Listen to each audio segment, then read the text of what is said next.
नावच कलमी वडे. कलमी वडे. बर, तुम्ही कुठे शिकलात? पण मी असेच हॉटेलमध्ये जेव्हा जाते कुठे कुठे तेव्हा एखादी डिश मला सापडते, मग मी विचारते की एखाद्याला की बाबा हे काय आहे, तेव्हा ते नाव मला सांगतात आणि मग मी त्यातनं साधारण इन्ग्रेडियंट्स आपल्याला खाऊन खाऊन खाऊन लक्षात आलेले असतात, ते शोधून मग मी शोधून काढते. मग घरी एकदा प्रयत्न करते. ह्याचा घरी प्रयत्न झालाय? हो, घरच्या घरी प्रयत्न करून मग सगळ्यांवर एक्सपेरिमेंट झालेले आहेत. सगळे झाले. ओके. का आपण कलमी वडे. कलमी वडे. मला साहित्य सांगता काय काय? हे काय? ही चण्याची डाळ आहे, ही रात्रभर भिजत ठेवली आणि वाटून घेतली सकाळी. हा बारीक कांदा, कोथिंबीर, हे चण्याचं आणि तांदूळाचं पीठ मिक्सचर आहे, बेकिंग सोडा, मिरची, नंतर हे हिंग आहे, बडीशोप पावडर, ओवा, किसलेलं हे आहे, नंतर ही धनाजिरा पावडर आहे, मीठ, हळद आणि तिखट.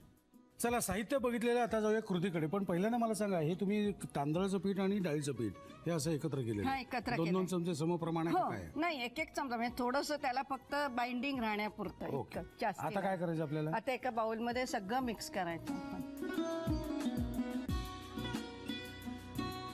त्याच्यात आपल्याला आता काय काय सगळंच घालायचं? कांदा घालायचा.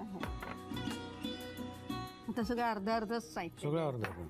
कोथिंबीर, हे आधी बडीशोप पावडर. बडीशोप ही बडीशोप वेगळी आहे बरं का. आता तुम्ही खाल म्हणजे खाण्याचीच आहे. किती घालू? एवढी घालू?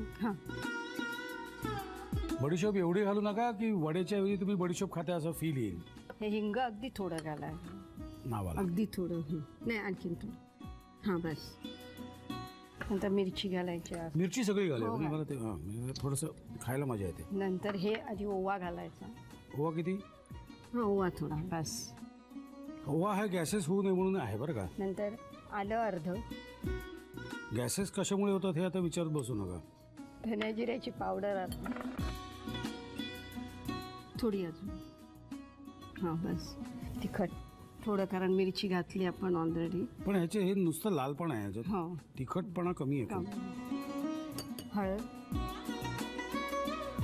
मीठ घालायचं, थोडा खायचा बेकिंग सोडा, बस. आणि डाळीचं पीठ. डाळीचं आणि तांदूळाचं किती घालू? थोडं. थोडं. हां, बस. आता हे सगळं मिक्स करायचं. हाताने करायचं? हो, चालेल. हातानेच करा, म्हणजे जरा वेग येईल त्याला. चमच्याने म्हणजे होतं काय माहिती आहे काय, कुठून कुठे काय कसं फिरते काही पत्ता लागत नाही. हाताने म्हणजे आपल्याला कळतं. आणि कांदा जर का कोणाला खात नसतील तर कांदा नाही घातला तरी चालतो ह्याच्यामध्ये. पण शक्यतो कांदा घालतात. कांद्याचा एक वेगळा मज्जा आहे. आणि असे छोटे असे गाठ्या करायचं. तर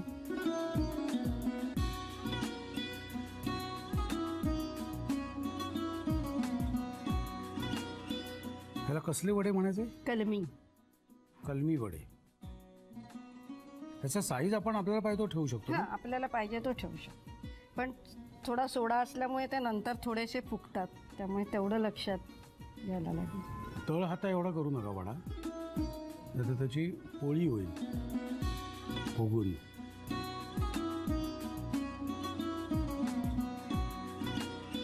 हे खाल्लं की आपल्याला कळेल की आपल्याला वडा कसा लागणार.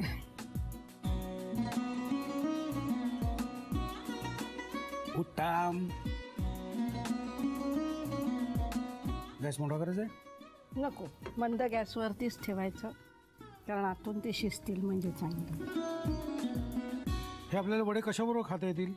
हे आपल्याला सॉस बरोबर किंवा पुदिन्याची चटणी त्याच्याही बरोबर खाता येते. खरं सांगू का तुम्हाला, जर का हे वाढवायचं नसेल ना उद्योग, म्हणजे पुदिन्याची चटणी, आंब्याचं लोणचं, ठेचा, हे आतलं काही नको असेल ना, तर हे जे बनवतानाच उत्तम बनवा. त्याचवेळी व्यवस्थित तुम्ही त्यात सोडा, त्यानंतर मिरची, हे सगळं त्याचवेळी नीट घातलं ना, काही गरज लागणार नाही. झालं. आता अजून काय बघताय? लिहून घ्या साहित्य आणि कृती. कलमी वडे बनवण्यासाठी लागणारं साहित्य: भिजवून वाटलेली चणा डाळ, बारीक चिरलेला कांदा, कोथिंबीर, खायचा सोडा, मिरची, हिंग, बडीशेप पावडर, ओवा, आल्याचा कीस, धणेजिरे पूड, मीठ, हळद, तिखट, बेसन आणि तांदळाच्या पिठाचं एकजीव केलेलं मिश्रण. कृती: प्रथम एका बाउलमध्ये भिजवून वाटलेली चणा डाळ घेऊन त्यामध्ये कांदा, कोथिंबीर, बडीशेप पावडर, हिंग, मिरची, ओवा, किसलेलं आलं, धणे जिरे पूड, तिखट, हळद, मीठ, खायचा सोडा, बेसन आणि तांदळाचं पीठ घालून हे मिश्रण एकजीव करून घ्यावं. त्याचे छोटे छोटे वडे करून ते गरम तेलामध्ये तळून घ्यावेत.